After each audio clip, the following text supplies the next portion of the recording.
If we did everything they told us to, they'd love to have us on the council, but it wouldn't be much of a deal for us. I understand their side. They don't want us dominating the council. It's founded on cooperation and alliances. But we have to look out for our own interests, too.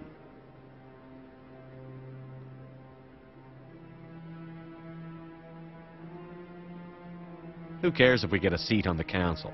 What's the big deal? If the council passes a ruling on an interstellar matter, we have to follow it. We don't have the fleets or political allies to defy them. Once we get a seat on the council, we'll be able to influence those rulings, protect our own interests. No more jumping through hoops whenever we want something. Take this mess we're in now. If humanity had a seat on the council, we'd just send the Citadel fleet out to take care of Saren and his Geth. Problem solved. You don't think much of Harkin. The guy joined C-Sec about 20 years ago. He's been an embarrassment to our species ever since. Roughing up suspects in custody, bribery accusations, alcohol and drug use. The embassy used to step in when he got in trouble. But I guess enough was enough.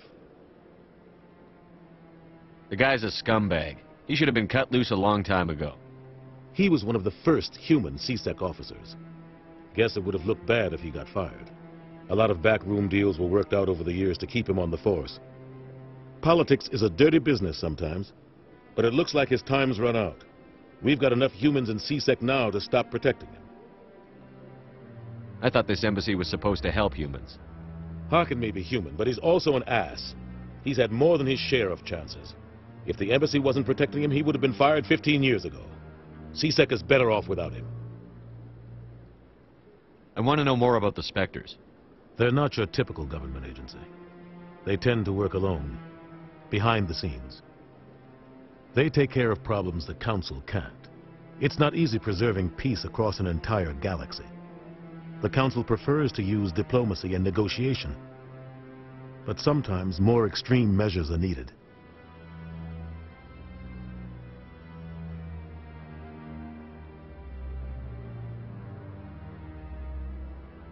How do they decide who becomes a Spectre? You can't just apply to join. There's no training program. Spectres aren't made. They're born. The Council's always looking for exceptional individuals. People who can get the job done, like you. They've been watching you for years. They see something in you. They want you on their side. Nihilus was supposed to give them a final recommendation, but with him gone, things are still up in the air. What's their command structure like? There is no command structure. Each Spectre answers directly to the Council. Sometimes they're sent on specific missions. Other times, they act on their own. They tend to operate outside the law, do whatever it takes to accomplish their goals. The Council just turns a blind eye. Spectres have a lot of power, Shepard.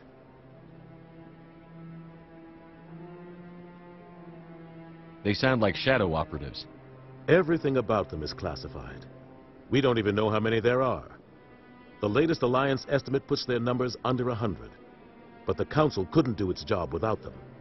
They're the Citadel's top agents, the last line of defense, the final option before open war. The entire galaxy respects and fears them. If a Spectre shows up, you know something big is about to happen.